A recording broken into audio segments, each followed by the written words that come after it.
Welcome back, everybody. We're getting set here for our fourth and final match. I'm Brimstone. Joining me here, as you know already, is Falcon and Red Cube. We're going into a very, very important match here, but before we start talking about that, we'll just do a quick recap on the night for you here. We started off the night with Queen Yolomid taking on Victoria's Secret. Victoria's Secret taking that one 7-2 in a decisive win.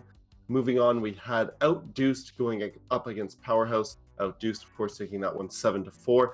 And then what might have been the most interesting turn of events of the evening, we had Artemis going up against Slaughterhouse, the undefeated team in Artemis, going up against the last seeded team in Slaughterhouse and losing 7-4, losing that undefeated record. Something we definitely did not expect beforehand under pretty much any circumstance, but Caster's curse, I guess the casters were wrong here. I said it could happen, so it's not a host curse or anything.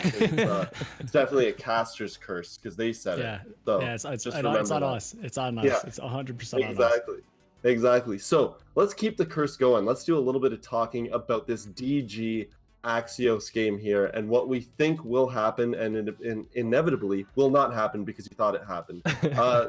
Henry, tell us a bit about this here. So this DG versus Axios game is, I think, arguably the most important. If I'm not mistaken, I need to just quickly look over at my notes here. If DG loses, they will actually be pushed out of playoffs for Sinister. I'm not 100% positive if that's true. I don't think that's true, only because DG beat Sinister in the season. Yes. Okay. So never mind. So they're in it. They're in it for sure. So DG's 100% in the playoffs, but the thing that we kind of have to figure out here is the fact that, yes, you're in the playoffs, but it also depends on what you're going to be seeded at. So if DG win here, they could be the second seed.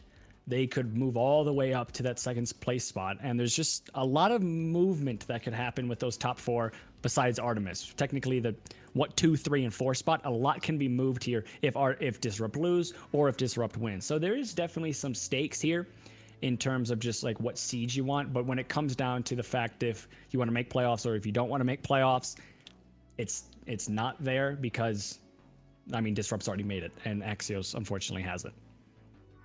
Yeah, a lot of different interesting scenarios here. I think if you're DG, you need to come into this match and you need to be looking to win, as you do every week, but more than ever, because winning means you get into that middle area game. You're not facing Artemis first, although they're looking a little more impenetrable than they were before, but still not an ideal scenario.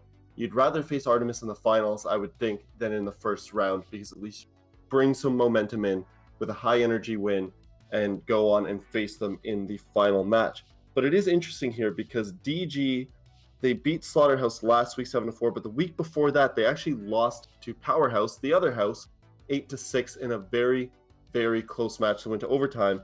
And Axios themselves, although they lost 8-7 last week to Sinister Red, a very tight match, another team that's very closely matched with, with Disrupt. So that was a close game. The week before that, they beat Queen Yolomid 7-2. So this is a team that, given the right week, as you say, any given Sunday moment, they can come out and they can win it. Yeah, absolutely. And I think something that just to quickly gloss over is the fact, yes, Artemis lost the last game, but I still think they are probably the most feared team in the playoffs because we were talking about before the Slaughterhouse versus Artemis game, we were saying it might show that they're a little bit more penetrable and like their armor is not as thick as we once thought, but it also could completely not show that. And there's hints of that in the gameplay we saw from Artemis and the gameplay we saw from Slaughterhouse, that there is hints of just kind of completely hiding things and not really necessarily showing anything. So I think going into a game like this, you still are going to be very, very fearful of Artemis no matter what. They might not be undefeated. They might not have that perfect 9-0 record, but they still are one of the scariest teams in the playoffs right now. Definitely. What we will do here is quickly flip to the rosters, get you guys a good look at that. As we said, Disrupt Gaming going up against Axios, the former of the two teams featuring Maddox, Chameleonaire, Kai, Fry Queen, and Dope Girl.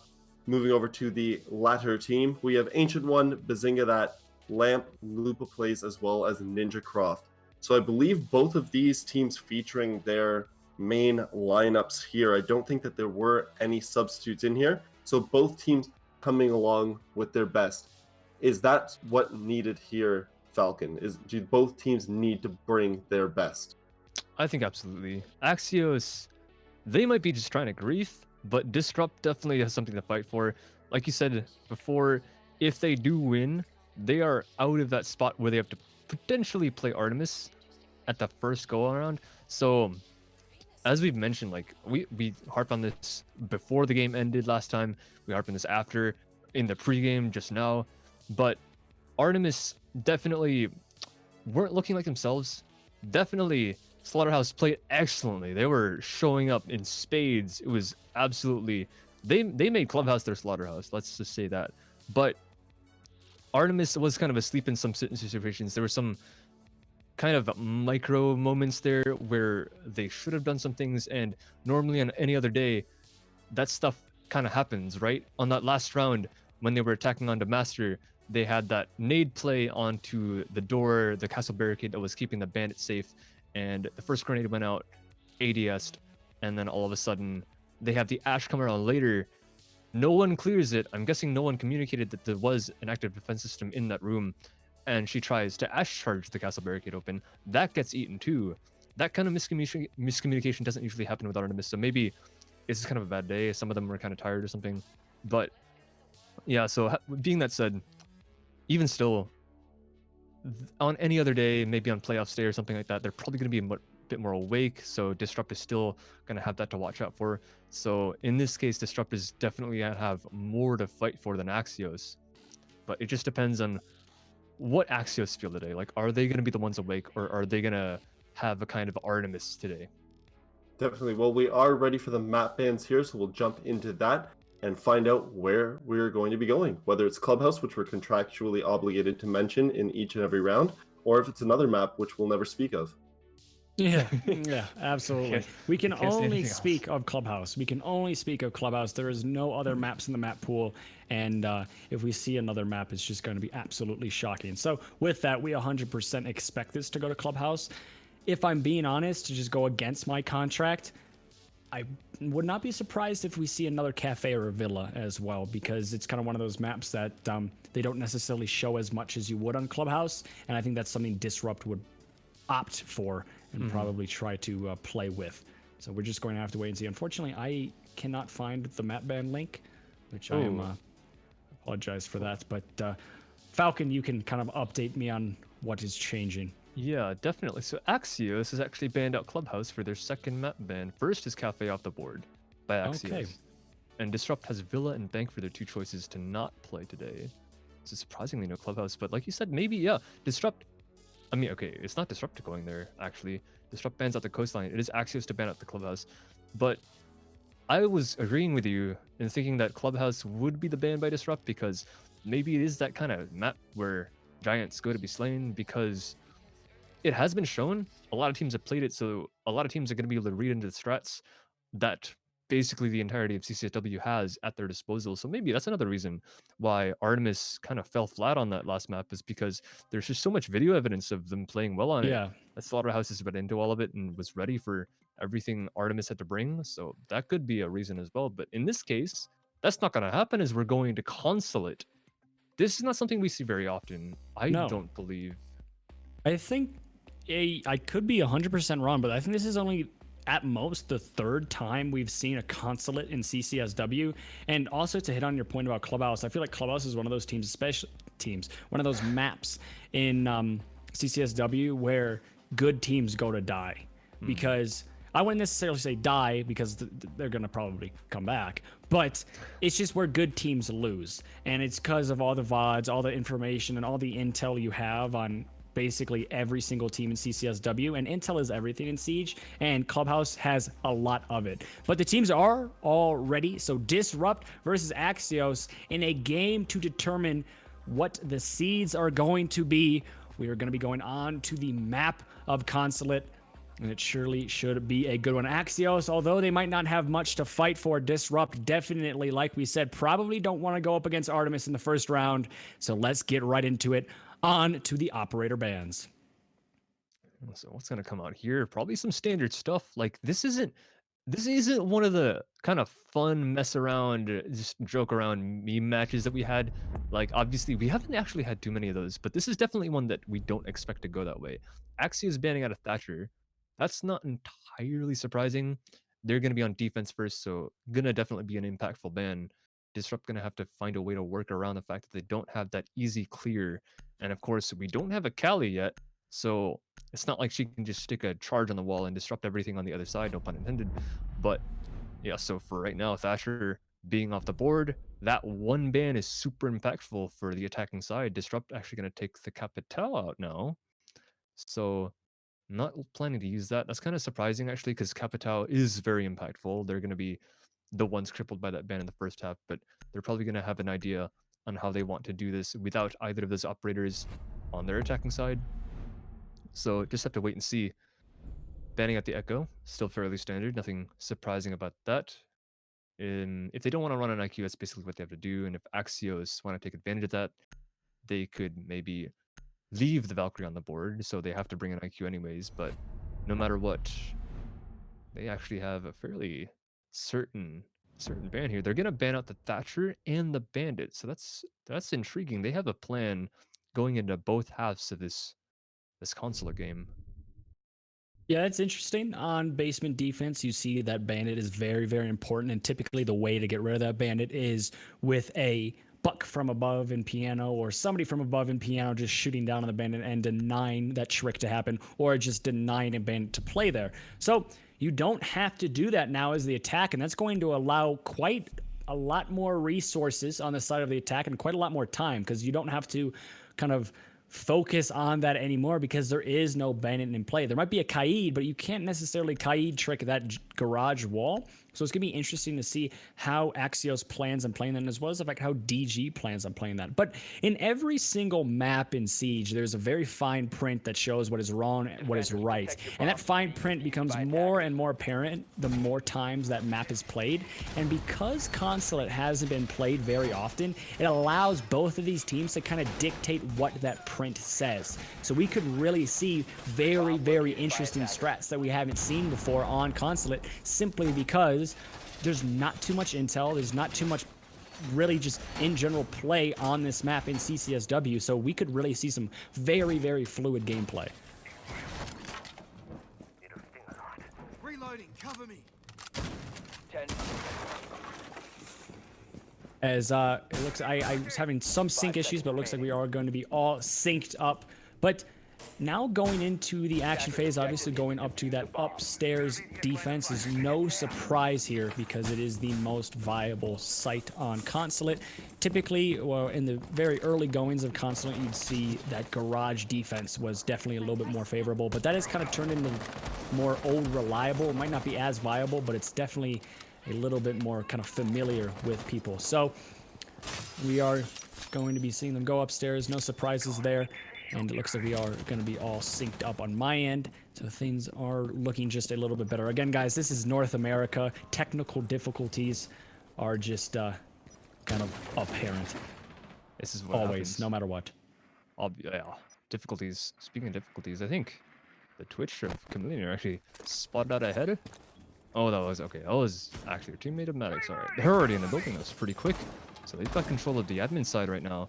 NinjaCraft being likely the first line of defense for all 5 players over here on Disrupt side.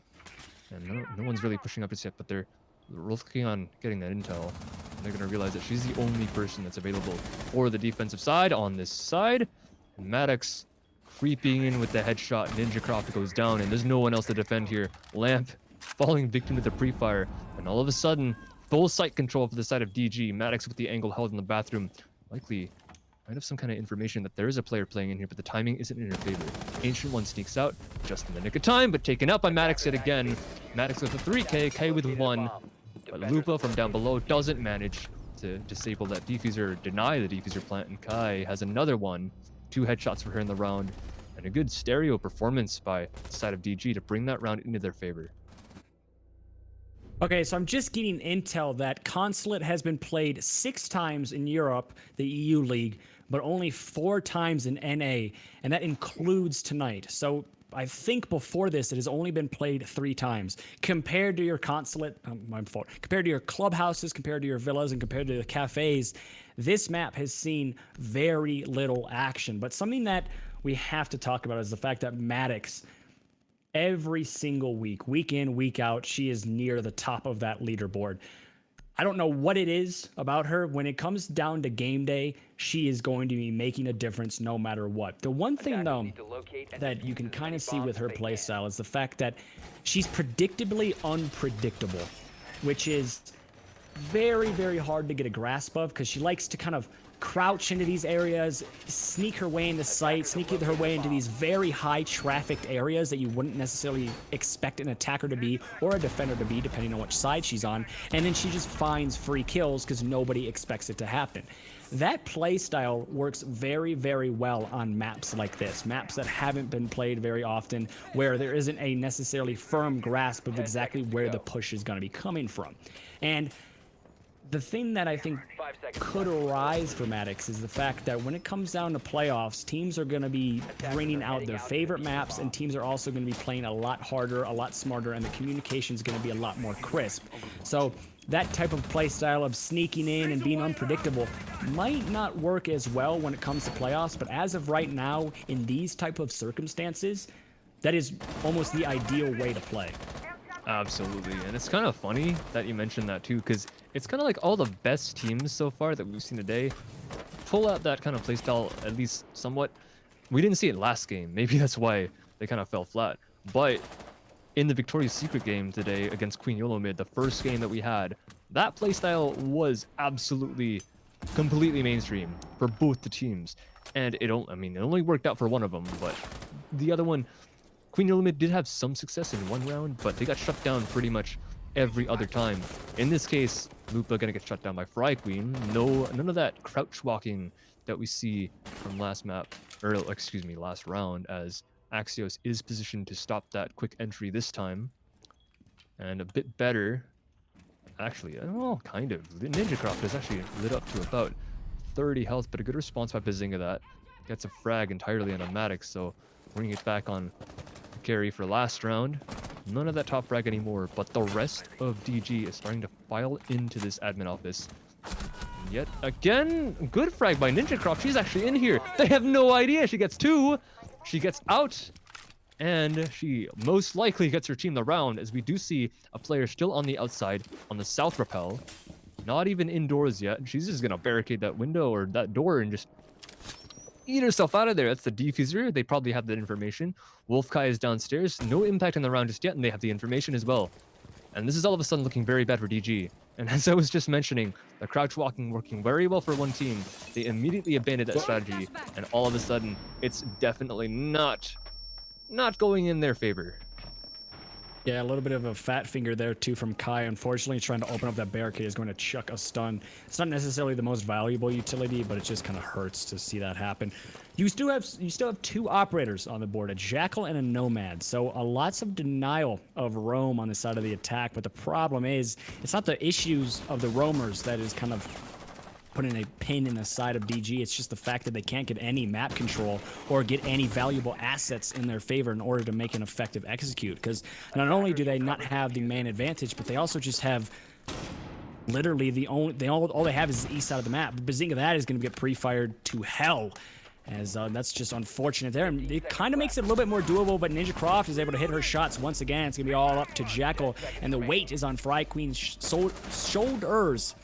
As with 4 seconds left, it looks like this round is going to be going in favor of Axios, and just like that it is. So the defender is winning one round, evening up the scoreboard 1-1. As Axios, I think, reliant on just Ninjacraft's solo play there really helped him.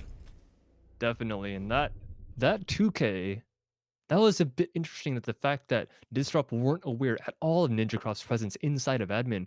Last round, I was about to praise them for having a really good drone work, droning Maddox in, allowing her to get that 3K, and in that case, that was brilliant. They had the information and they managed to get site control, but that might have been just due to Axios's um, ignorance in that case, as they did not have the same setup, or they did not have the correct setup to dissuade Disrupt Gaming for pushing that admin office.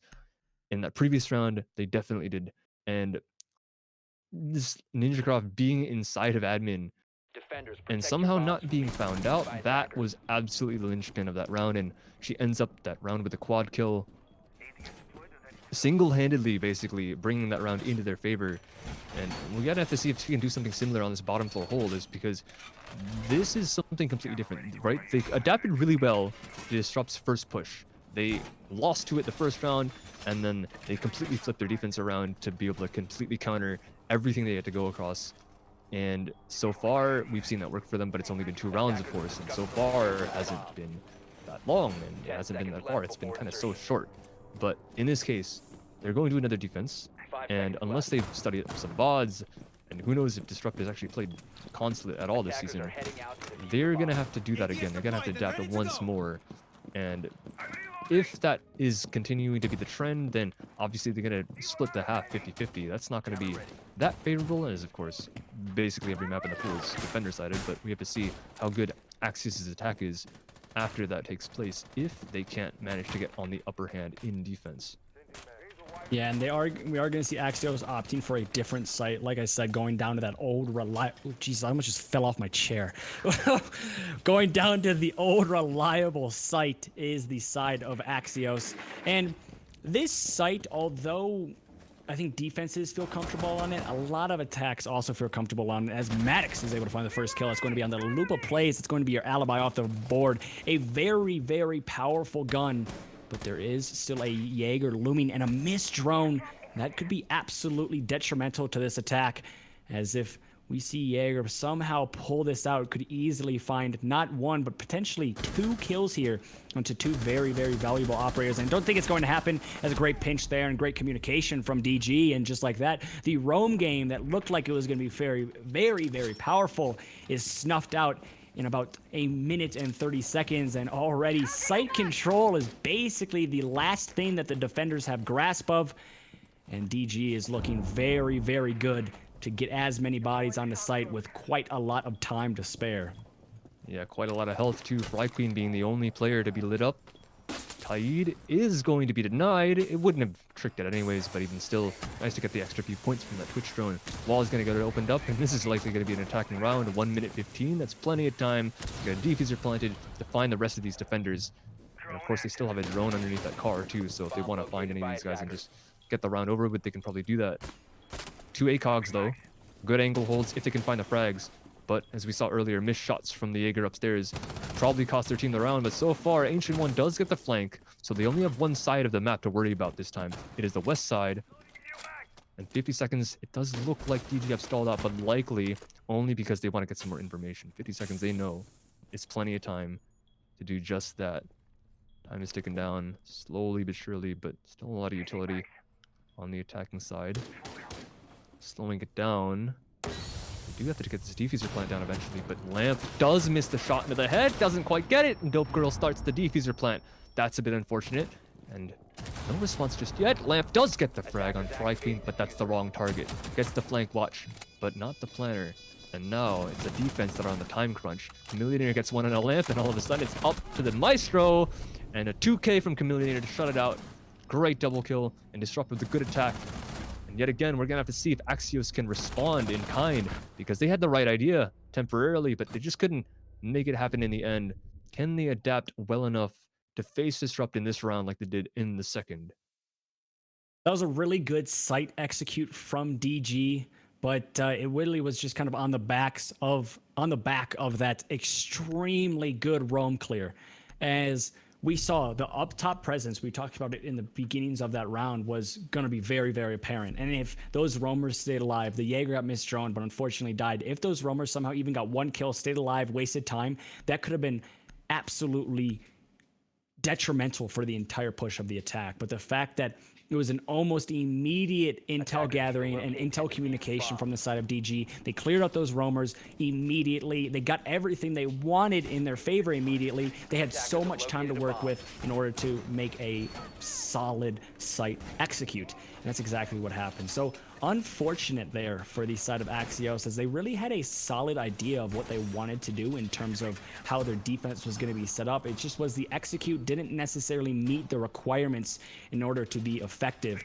But it looks like they're going to probably opt for somewhat of the same idea. The exact same operators are being chosen here for the side of Axios, and maybe they have found the kind of dent in the armor and are patched up just a little bit, but we're just going to have to wait and see. As DG, they were very convincing on that last round, especially against this type of defense. It's gonna be interesting to see what Axios has necessarily changed or what they are going to be doing differently. Yeah, I mean, they have to have realized, right? Every single round so far, DG have actually pushed from admin office, and that's where they've made their entry. It worked round 1, it worked round 3. They denied it in round 2, so they definitely have the capability to do what they need to keep them from taking map control so easily, but it doesn't look like they're in position to do so in this round. So Maddox on the buck, gonna be able to entry again as soon as she thinks it's clear, and it is. No pre-play C4, so it doesn't seem like it. She's gonna be walking free, and it doesn't even look like anyone is on the roam up here in the first place. You've got a couple players inside of Visa, but no one's directly denying, so Fry Queen and Maddox are gonna have free roam of the top floor for the time being, unless someone decides to go for a late flank. Chameleonaire with some sort of denial, but they do have 2 more staircases. But it looks like they're just going to hunker down and wait, as Lupa and one other teammate is down here in Archives. I thought they were in Visa. I guess the Bazinga, that's in Visa. So they're playing sort of split. They have to be kind of careful that they don't get pinched on. But DG still being careful, being thorough, clearing out the entire top floor. This is good by them to remove any chances of maybe a wild Bazinga that hiding in a corner, misdroned anywhere. They're not going to fall for that a second time, even though they technically didn't the first time, but they just want to make sure completely. Yeah, this attack from DG is a lot slower from what we've seen before. The last DG attack at around this exact mark, they already had complete roamer control, complete map control, and the only thing they needed to do was execute onto site. And now they're in a situation where they don't really have too much map control, and there's still so many roamers on the board.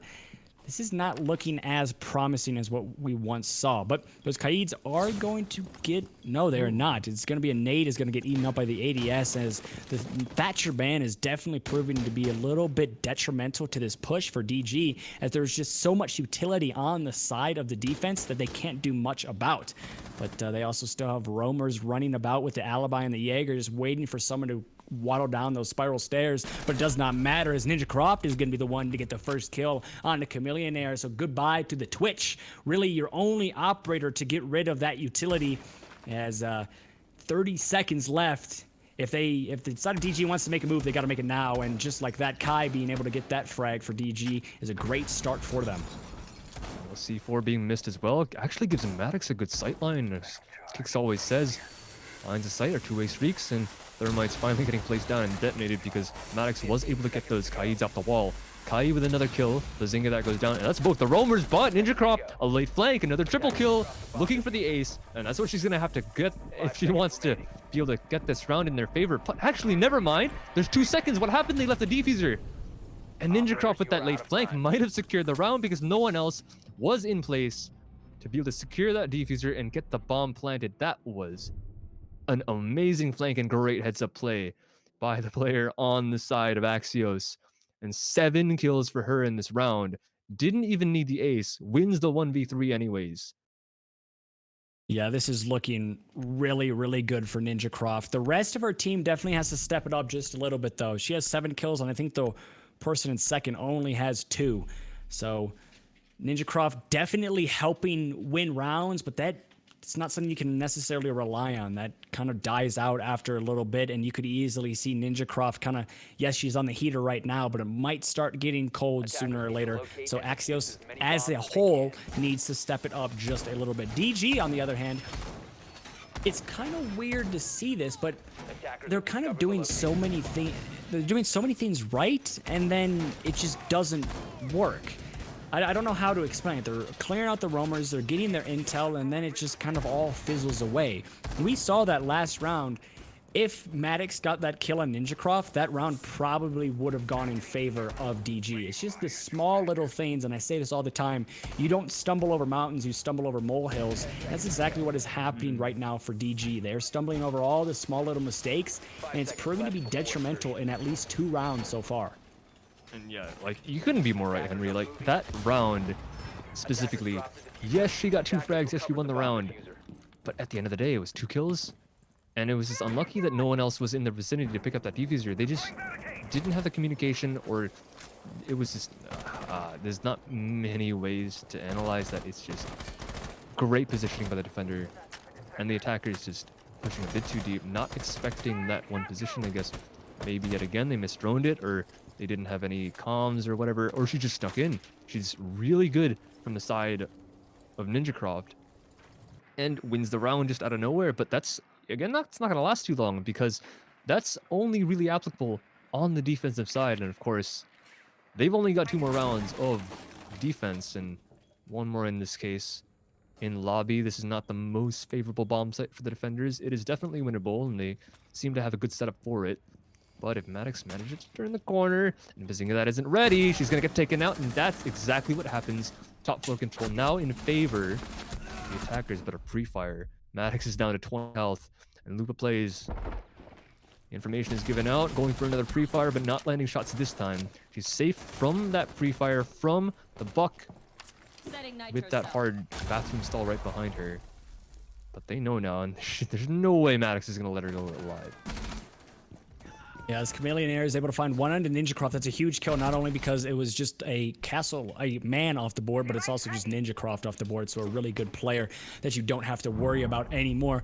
So a 5v3 now, and you still have 3 operators left, and every single operator on the defense is an intel operator, and I say this a lot, intel is everything in Siege, so...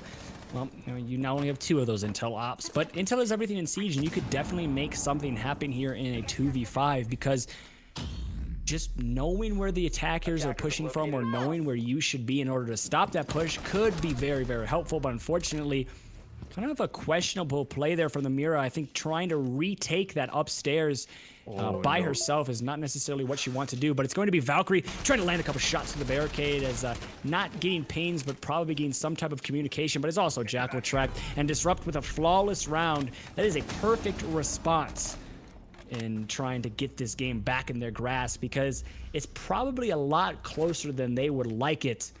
As I think coming into this game, when you look at Axios, yes, they're 6th place, but Disrupt, they are 100% contending for playoffs, and if they're going back and forth, that's not something they necessarily want to be doing right now. And it's good that they're kind of maybe trying to hop back onto that wagon and start kind of getting the momentum they need to run away with this game.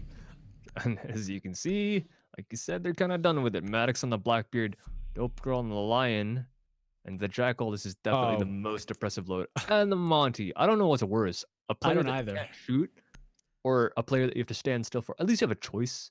The Lion, if you don't want to stand still, if you have a mute, you can technically run around. But with the Monty, it's like, hey, what's up? Like, you're there. Can't do anything about it. And I cannot kill you. It's kind of unfortunate. I think the Monty play is something we've seen from DG quite a bit, and it's proven to be very, very deadly and also very, very effective. So why not use it? I think is kind of the mentality that DG is having right now, and I 100% respect it. Even though I'm not the biggest fan of Monty, I'm not the biggest fan of Blackbeard, I'm also not the biggest fan of Lion.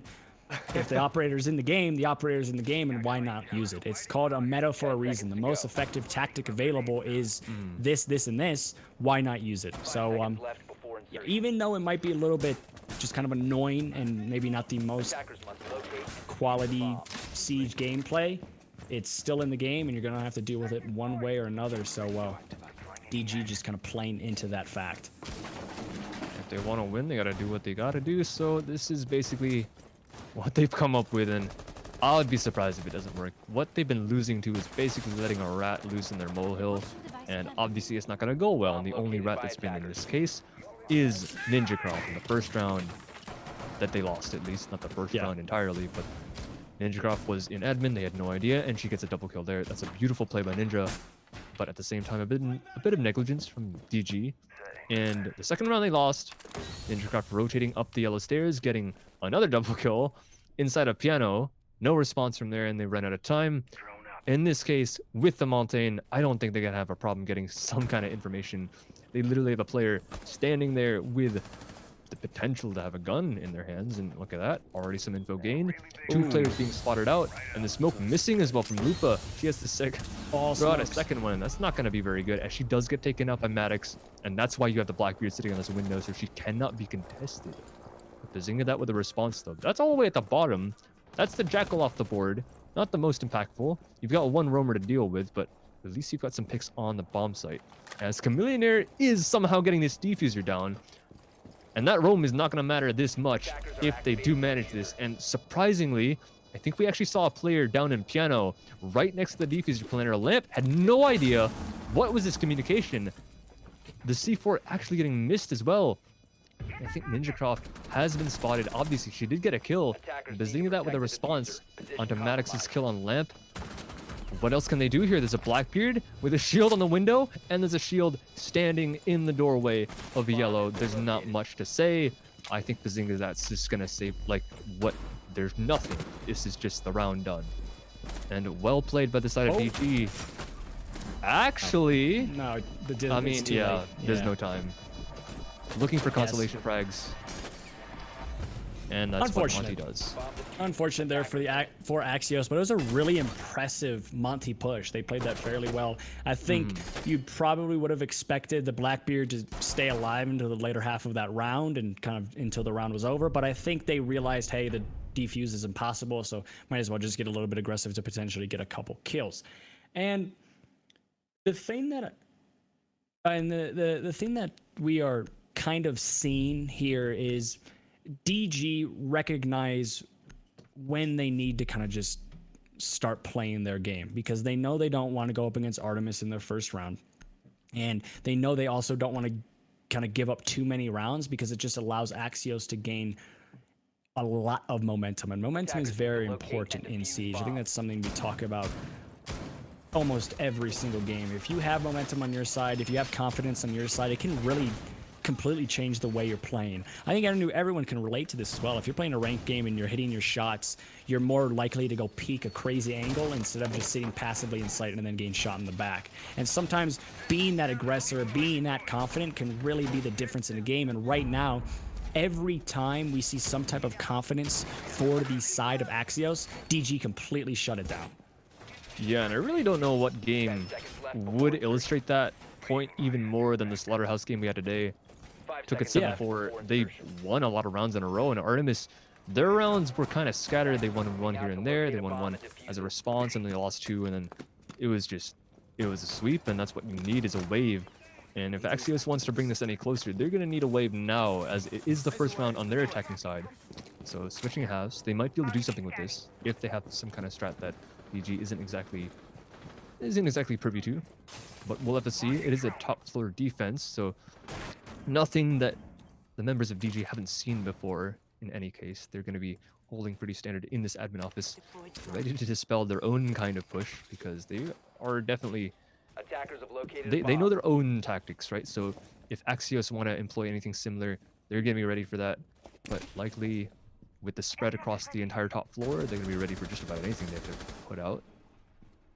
Letting them have piano control. This is a bit interesting. They have a couple of roamers over on the east side, making their way over slowly, but they're not getting drone just yet. So Kai might have a couple picks on the way, replicating the success of Ninjacraft, but she sees and hears the Nomad charge. That might be big. But Bazinga that may be ready, but not entirely in time, as Ninjacraft does fall. The top frag for Axios so far, no longer being in this round. Kai getting lit up, Bazinga that taking just that, as they trade basically the same amount of damage, but not getting the refrag might prove detrimental, as that's half the round gone. And their Nomad, which is technically a flank watch, no longer in play. Axios, what is this? What is this? Ancient One with the defuser plant, no response from yellow, and it's already down. 3 versus 5 though, as Chameleon gets a response. Ancient One goes down, and that's the defuser planter off the board, but a response in turn from the grave as Claymore. And Bazinga, that's already down as well. she can pick herself back up at least, so she doesn't need to displace a teammate for that. No inconveniences for them. And that's half the defuser timer already off the board. Lamp with a kill onto Kai. Not quite post-mortem, but definitely not standard, not what you'd expect to see.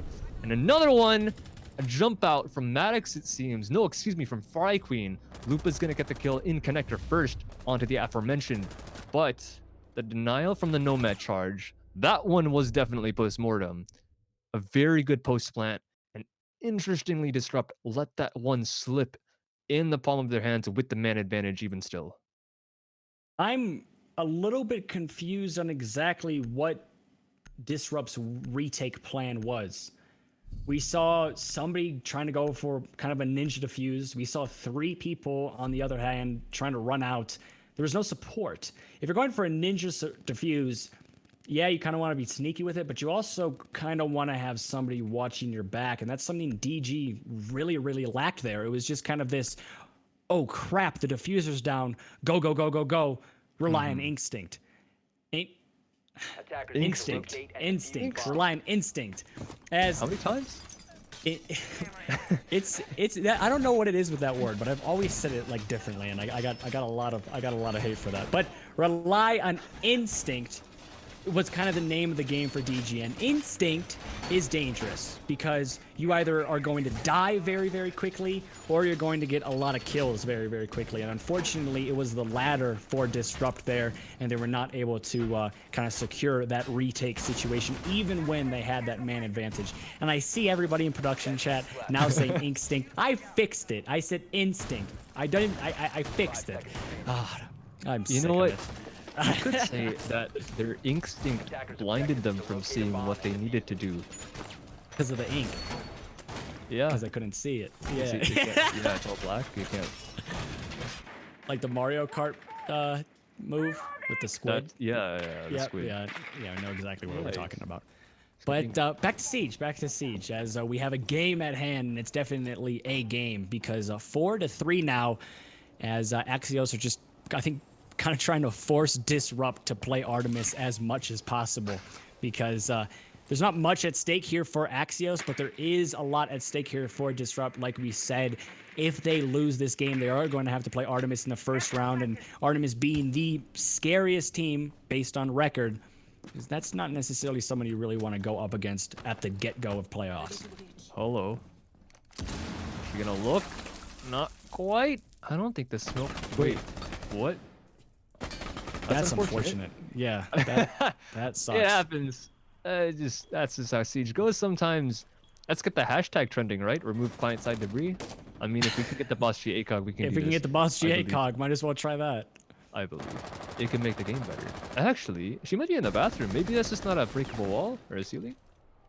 That might be. No, because it was.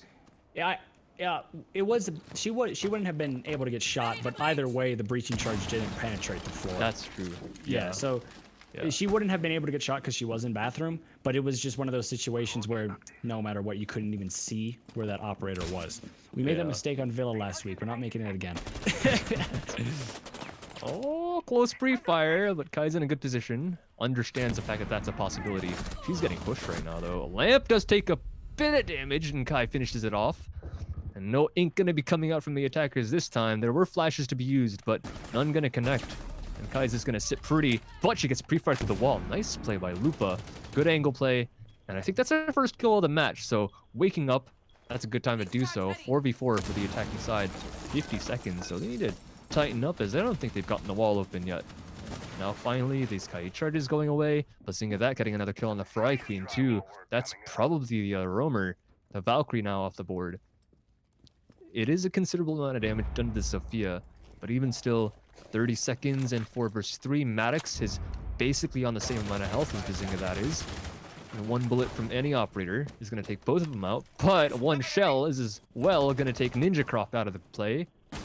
And 20 seconds. Chameleon gets a frag and a Bazinga, that. No more flank. But interesting trade in the middle of everything. 3 versus 1 though. Technically a 1 versus 2, but Dope Girl makes that a 1 versus, or excuse me, a 2 versus none. Bit backwards there, but not backwards for the Mira. She gets this final frag. Well played by the defense, and getting those trades in the middle of the round, that was important. not letting that get too one-sided in the favor of Axios and Yeah. keeping the game in their favor as a whole. Yeah, and I also think Axios, their push was a little bit flawed. You saw there was a Zofia pushing the backside. There was somebody pushing down the yellow stairs, and then on the other side of the thing of the entire site was somebody trying to go through the wall. And it just kind of the garage wall that is, and it just kind of felt a little bit too separated. Even when you had that man advantage, I think just allowing DG to even up the slate with the smoke from below was a major flaw from Axios, because at that point when it's a kind of no man advantage or no man disadvantage, just even throughout, that's always going to go in favor of the defense because they have time on their side. So just a little bit of a flawed attack, and not necessarily, I think Axios not necessarily capitalizing on the fact that they did have a man advantage for a significant portion of that round, but it is definitely something that they can fix. But if they want to fix it, they're going to have to do so very, very shortly here, because one more round and Disrupt is going to be on to match point, and from there on out, Axios needs to be perfect. So they got to get this game just a little bit closer. Maybe even just one round here could be the difference of putting this into overtime and winning it, or just losing it out potentially 7-3. Absolutely. So, I mean, okay, so I don't remember exactly what we predicted. Did we actually predict the upset? Is that I don't what's think we happening? did. I don't know what happened. Maybe we said nothing. I think we refrained from predictions because we know they're always wrong. Exactly. Yeah, yeah. The only So person it's that just can status make an quo. accurate prediction is Uzumaki. I don't know what it is with that kid, but he just makes the most ridiculous predictions, and then they're somehow correct, and you're just sitting there so dazed and confused. And so that's something I just cannot do. I've always lost my predictions. But Kai is able to find one kill onto Lamp. That's going to be the gridlock down, and Kai's actually able to find two. Somehow survives that, and DG is waking up and smelling the coffee as 2 versus 5 now with so much time left. This is all up to the Zofia and the Habana, and this is not looking good whatsoever, and this could be the opportunity where DG really starts to run away. Absolutely. What is there to do? This angle's being held, but just gotta wonder if DG's gonna give anything up. Kai's at low health, not really gonna peek probably. And they have the information on where Bazinga that is. She's gotten misinformation. She still thinks that there's a player on bottom piece of stairs, but that's not exactly where she got shot from. Pre-firing the wrong angle as well, but not exposing herself too much. And she doesn't know quite yet where these positions are of the defenders. There's a drone spot by one of her teammates, but that defender's gonna be long gone, and she's gonna rotate downstairs. I'm pretty sure they're pretty lost right now, and you don't really blame them. They've got 2 players, max of 4 drones, and I'm pretty sure they've already got some set up in flank watch positions. All the utility, and all the time, but also all the players. Good. Okay, I was about to say it was a one-tap, but no, Ancient One finds out pneumatics. Quicker on the trigger, brings one back in their favor, but they have a minute, and it's still a 2 versus 4. As we are going to see a nice shot there from Ancient One, taking down Fry Queen on the stairs, and a suppressor on Habana is something you don't normally see, and well, it's working so far for this Habana, as she finds 2 and makes this clutch just a little bit more doable. Zofia is going to snuff out the flank on the spiral stairs, but is instead going to run away, and instead actually does find the kill. So a 5v2 has quickly become a 2v2, and Axios are back in this round. Chameleon Air back on these spiral stairs. It has to play this very, very smart, because I'm pretty sure Zofia knows there is a Valkyrie looming, but it's going to be Dope Girl who finally puts the advantage back in favor of DG. So as a 1v2 now, full health basically for Bazinga. That has done, well, so far so well. Just there's still a lot to be done for the side of Axios, and just not a lot of time. Going for the plant is Bazinga. That instead is going to fake it, is able to find the kill on the Dope Girl, and Chameleonaire has to play this smart. Just hide and wait. The plant is going to be coming down. The stick is going to have to come out. You have to push that in that situation, but it's not going to matter, and just like that, the fake comes out, and now it's inevitable that Zofia is going to die as Disrupt in a round that should not have been that close. Got down to the wire, but they are now on to match point. They've got to put that behind them. It is match point, like you said, Henry, and that is something that you're not going to want to remember the next time you wake up. They got the round, and for them, that's what matters. Now they have 3 chances to close the map. And Axios might be kicking themselves for that one. Very well played by the last player on DG, though. Forcing the fake and forcing the fact that the player had to come off the plant, and there was absolutely no chance there at the end. But Yeah. once more, absolutely valiant effort from Bazinga, that an Ancient One. That round, as we said many a times, should not have come that close. And they made it. That was a miracle that they even brought it back to a 2 versus 2 and just a one gunfight by, if I'm correct, Wolfkai on the Legion. That secured the round at that point. She did lose another peek when the Zofia did challenge on the bathroom hallway, but at that point, 8 seconds, what are you going to do? Great positioning by the final player there in the back hallway, and basically you can rotate anywhere at that point. 7 seconds is a lot of time when you have to put that diffuser down and you can't let go. So whether the Zofia goes to the main lobby or whether she stays in piano and starts planning, there's basically all the info. They had the vault cams and everything. The pings were coming out. Not much of a chance for the Zofia to do much unless there was a massive misplay from the final defender. So definitely well played by Disrupt, but still cutting it a bit close. They're going to want to clean it up a tiny bit. 6-3. They do have a chance, at least, to close it out. They have a lot of chances. It should be good for them. Yeah, they have 3 chances right now, and Axios is in a spot where trying to come back in a game like this, where DG knows they want to close that out, is like trying to bury an ocean. It is going to be very, very hard, as somehow Maddox is down 50 health. She got pre-fired by the count. Like she was trying to The shoot the Gridlock angle from open and below, was I ready. think. Yeah, that is just... Yeah. I don't think Gridlock even knows that those shots hit, but bringing down the Frost to about 50 health could definitely prove dividends in the later half of this round.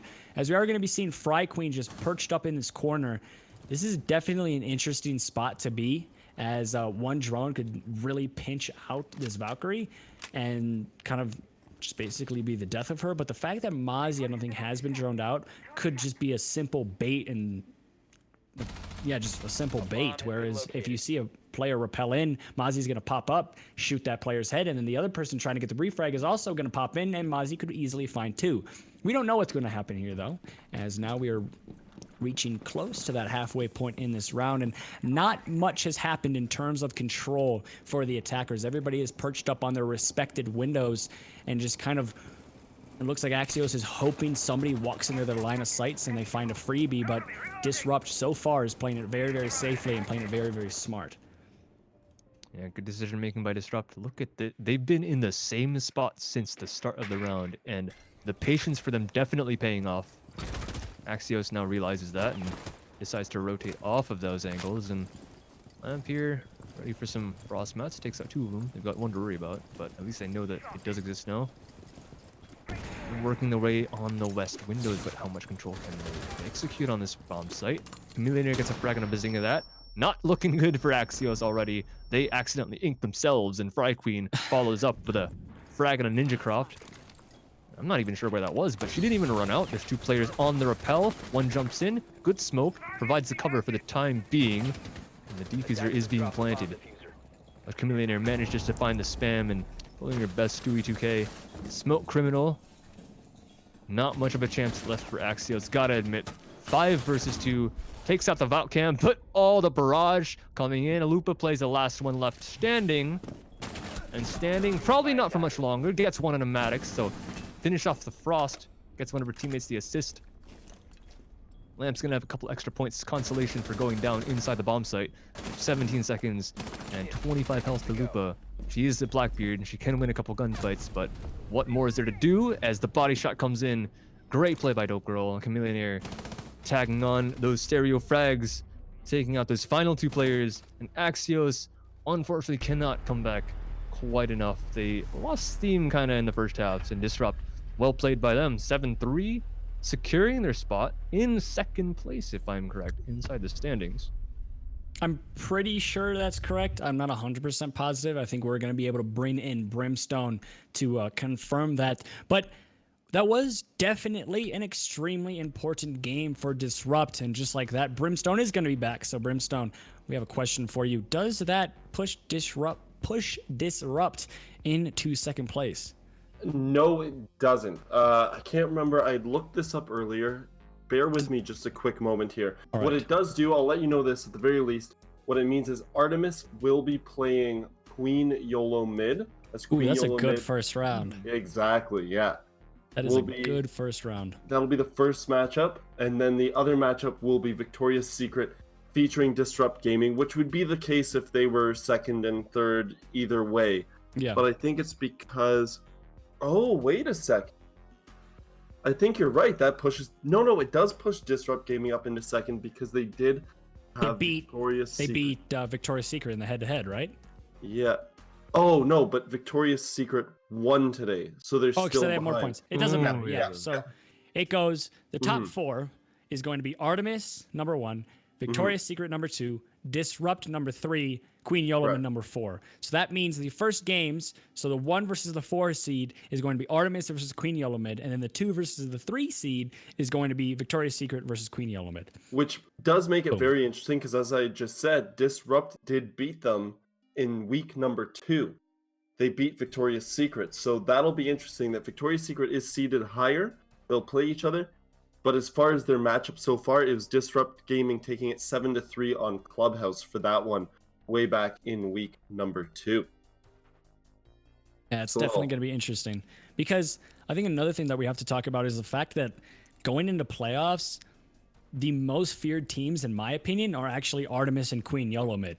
And the fact that they're playing each other in the first round, even though Queen YOLO mid did lose today to Victoria's Secret. So we have to give Victoria's Secret credit. They're all also very, very scary. Yeah. But you're looking at this Artemis and Queen YOLO mid game, and you, at the beginning of the season, probably thought that would be a finals matchup. And the fact that we're actually seeing that in the first round, that's going to be something special. So we're just going to have to wait and see there.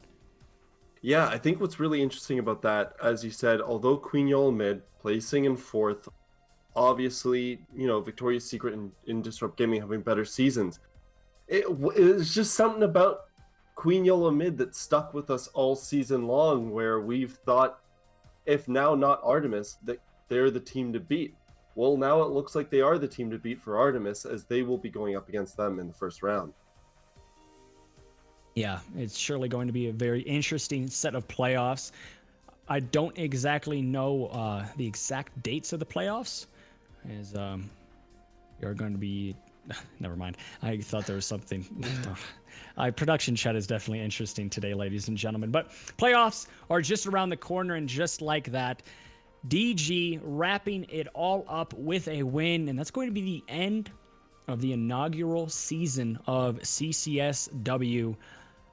It's been a blast. It has definitely been a blast. Just before we get into our wrap-up, I do just want to do a quick recap on today's game and then bring up a point that we have been bringing up throughout the day. So first off, Victoria's Secret won 7-2 over Queen YOLO mid, which started off this whole debate of who would end up where. Then we moved on to Outdeuced beating Powerhouse, taking that one 7-4. Then Artemis actually falling to Slaughterhouse 7-4, and then finally this match that we just had here, which was Disrupt Gaming taking it 7-3 over Axios, securing that middle spot. And of course, we had Sinister Red taking on 8K, and they took that one 7-3 off stream. You will be able to catch that on YouTube later. And as I've said today, and I will correct a little bit of an error I've made, we've been getting set up for that AMA that we have here to celebrate the fact that we have 10,000 members. I kept saying subscribers. My apologies, 10,000 members with our CCS Discord here. So we've set up an AMA where you can ask questions you want to anyone working here with CCS. I'm just screwing everything up today. CCS. And we'll compile those, and the most common questions we will turn around and answer those for you guys here as appreciation of joining us. But yeah, fantastic day, fantastic season nonetheless. As you were saying, Red Cube, inaugural season. You know what? You started it. I'll let you say your bit. I interrupted. I want you to keep going. All right. I'll do my little TED talk. But basically, inaugural season of CCSW. I think a lot of people going into it were skeptics. I think a lot of the games and a lot of just the way it has been produced have changed those skeptics to supporters, and it's been an absolute blast. And we also appreciate everybody who is supporting, who comes into the games every day, who even just says thank yous and things like that. Even if you can't watch every game and things like that, no matter what you do, if you've somehow made a difference, you have made a difference no matter what. So thank you guys so much for all that support. We really appreciate it. I shouldn't be just the only person to talk about it as well. I'm 100% positive the Third Walker and Ty both 100% agree, and thank you guys tremendously, as well as probably Brimstone and Falcon and basically everybody in this Discord that I'm with right now. Everyone thanks you guys so much, and it's been very, very fun. I think that's just a great way to wrap it all up.